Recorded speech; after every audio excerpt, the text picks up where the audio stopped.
Halo dulur Sampurasun, bagaimana kabarnya? Semoga kalian sehat selalu dan diberi rezeki yang melimpah. Pada video kali ini, saya akan merangkum cerita anime yang berjudul Gaikoshi Kishisama. Anime ini menceritakan tentang seorang gamer yang sedang bermain game hingga tertidur. Saat terbangun, dirinya sudah berada di dalam dunia game dengan memakai jira yang sangat subarashi. Namun penampilan aslinya menyerupai tengkorak. Nah, bagaimanakah kehidupannya setelah berada di dalam game tersebut? Sebelum itu, alangkah baiknya tekan subscribe dan nyalakan notifikasinya, biar menjadi semangat pula untuk membuat kontennya. Oke lah dulur, tanpa lama-lama kita langsung saja ke jalan ceritanya. Film diawali dengan memperlihatkan sebuah rombongan dari keluarga Lupir, di mana pada saat itu mereka diserang oleh sekelompok para bandit. Lalu para bandit tersebut hampir memperkawas seorang wanita. Namun seketika datang seorang kesatria suci muncul dari belakang. Lalu ia langsung menebaskan pedangnya kepada para bandit tersebut, hingga mereka mati tak tersisa.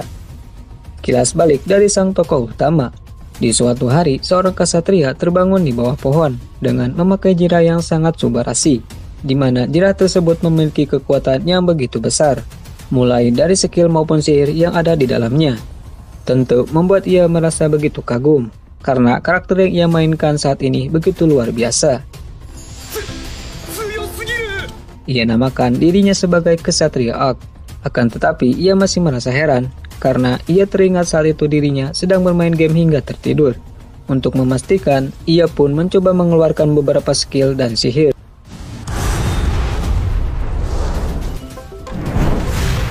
Setelah dicoba, ia semakin yakin bahwa kini dirinya berada di dunia game atau dunia fantasi yang sangat subarashi. Karena lapar belum makan, lalu Ak mencari kota terlebih dahulu dengan menggunakan sihir gate-nya. Namun tak disangka, dirinya malah terjatuh. Ia pun baru menyadari bahwa skill tersebut hanya bisa digunakan ketika ia pernah mengunjungi sebuah tempat. Meski begitu, Ak masih bisa menggunakan skill dimensi move.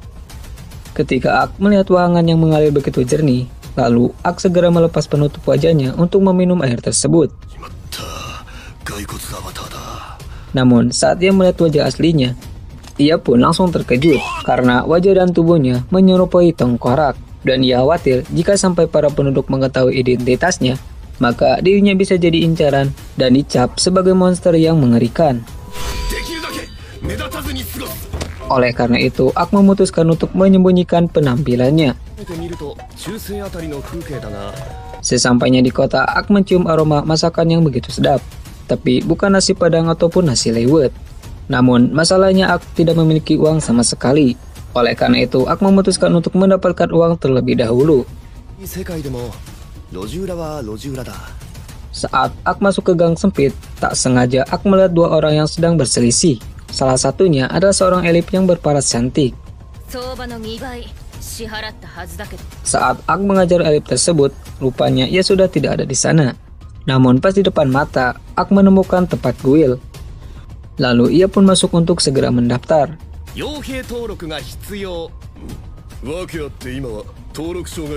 Di sana pemilik kuil memberitahukan bahwa untuk mendapatkan lisensi, ada 3 syarat yang harus dipenuhi, yakni Ak harus membawa tangkapan hewan buas, juga monster, dan membasmi para bandit.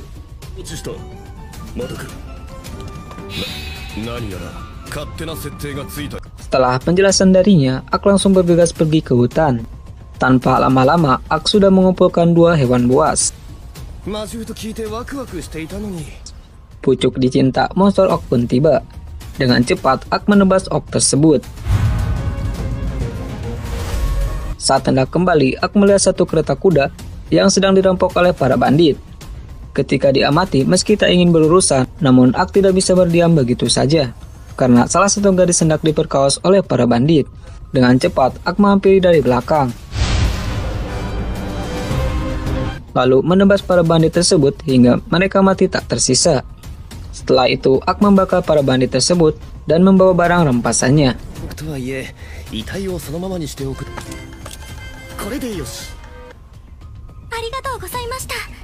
Tentu, kedua gadis tersebut sangat berterima kasih, dan ia memperkenalkan dirinya sebagai Putri Lauren dari keluarga Levirte, dan juga pelayannya yang bernama Rita. Mereka pun meminta agar Ak mau mengawalnya sampai ke ibu kota. Tentu, dengan senang hati, Ak pun mengawal mereka. Sesampainya di kota, Ak langsung menyerahkan hasil tangkapannya kepada Guild Master. Lalu, ketua guild pun memberikan kartu lisensi. Sebagai bukti, Ak sudah menjadi seorang petualang. Ia juga memberikan batu permata dari tubuh Orc yang belum Ak ambil sebelumnya.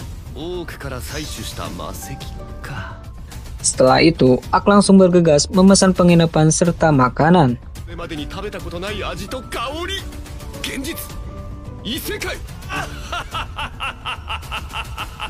Keesokan harinya, Ak mengambil sebuah misi dari seorang gadis desa yang bernama Marka untuk mengawalnya mencari tanaman herbal.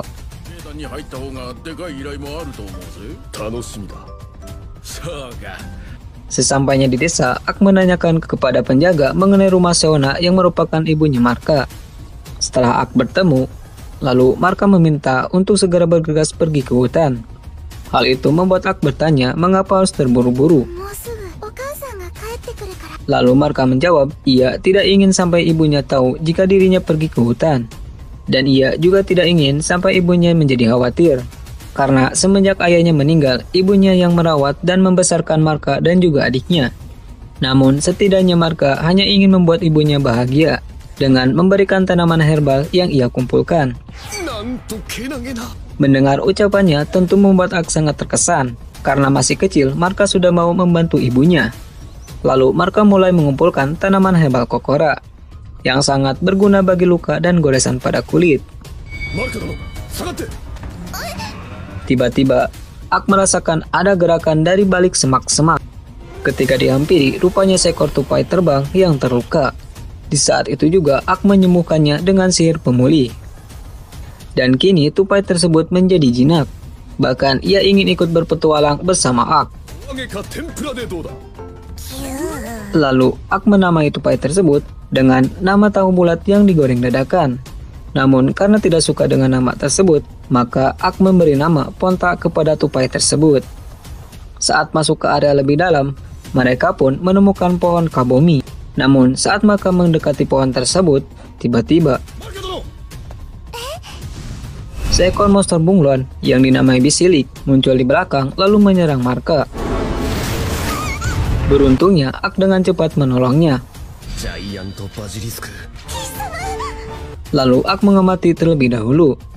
Karena setiap serangan sihir yang dikeluarkan oleh monster tersebut begitu berbeda-beda, terutama sihir pembatuan. Setelah menemukan celah, kemudian Ak mengeluarkan sihir Jotmeto.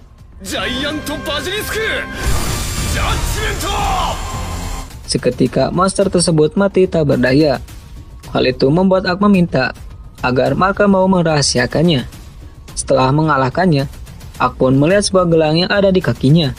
Seketika gelang tersebut langsung menghilang. Setelah itu Ak dan Marka kembali ke desa dengan membawa setangkapan buruannya. Dan Ak hanya ingin mengambil taring dan batu sihir dari hewan tersebut. Sedangkan kulitnya akan diberikan kepada Marka. Sementara dagingnya diberikan kepada semua para warga di sana. Lalu Seona sangat bersyukur karena Marka terlihat baik-baik saja. Tentu ia pun sangat berterima kasih kepada Ak karena telah menjaganya. Sebelum Ak pergi, Helena memberikan hadiah berupa tiara dari bunga.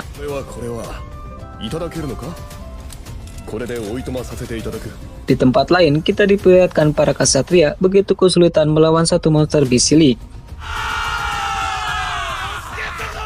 Hingga mereka banyak yang tumbang dan terluka.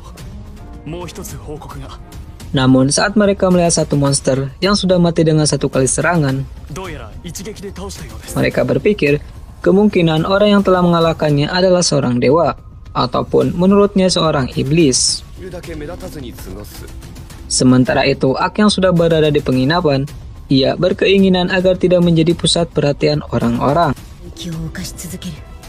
Di sisi lain, kita diperlihatkan seorang putri elif yang menuju gua persembunyian para bandit, karena mereka telah menculik para elif dan menginvasi tanah miliknya. Maka baginya, sebagai pejuang, ingin lebih kuat dan takkan percaya lagi pada manusia, yang selalu saja menipunya. Di tempat yang sama, rupanya Ak mengambil misi untuk menyerang para bandit yang berada di dalam gua. Setelah mengalahkan mereka, Ak pun mendapatkan banyak uang yang mereka timbun sebelumnya. Lalu Ak melihat dua sangkar kosong yang terbuka. Saat keluar, Ak pun langsung diserang oleh Putri Elif. Karena ia mengira Ak seorang bandit yang mencoba kabur. Meski Ak mencoba menjelaskannya, namun elit tersebut masih belum percaya. Akan tetapi saat melihat Ponta yang merupakan makhluk spirit, dan dikabarkan hanya orang-orang tertentu yang bisa menjinakkannya, kini ia pun percaya bahwa Ak bukanlah seorang bandit. Dan anime pun bersambung di sini.